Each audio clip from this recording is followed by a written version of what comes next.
Amartya Sen, the economist who measured human dignity, born 1933. In a world obsessed with wealth, one man dared to ask a different question: what does it truly mean to live well? His name is Amartya Sen, and his ideas reshaped how the world understands poverty, freedom, and the value of a human life. Born in 1933 in Santiniketan, India, a town founded by the poet Rabindranath Tagore, Sen grew up surrounded by philosophy, art, and compassion. But his idyllic childhood was shattered when, at the age of 10, he witnessed a famine that claimed millions of lives in Bengal. People died not because there was no food, but because they couldn't afford it. That contradiction, abundance and starvation side by side, burned itself into his mind. Years later, as an economist, Sen would devote his career to solving that riddle. Why do people go hungry in a world of plenty? And what does development really mean if it ignores human freedom? After studying at the University of Calcutta and then Cambridge, Sen began to challenge the cold arithmetic of traditional economics. He argued that measuring progress by income or GDP alone was like judging a painting by the weight of its canvas. To him, the true wealth of a nation lay not in its gold, but in its people, in their capabilities, their ability to live with dignity and to make meaningful choices. This became the foundation of what he called the capability approach. It asked a radical question: not just how much do people have, but what can they actually do with what they have?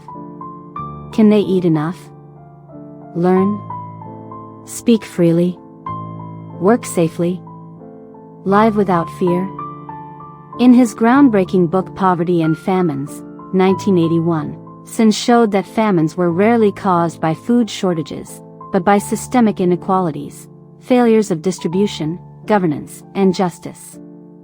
His research changed the way governments and aid organizations approached hunger, turning attention from supply to access.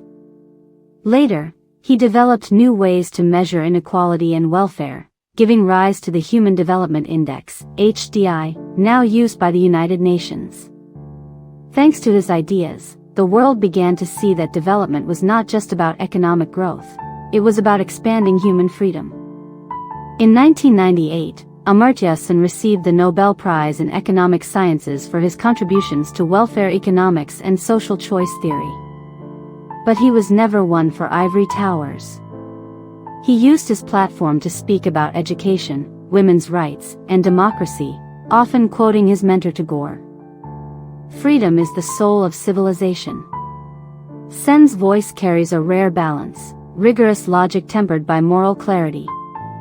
He showed that economics could be not only a science of numbers but a philosophy of humanity.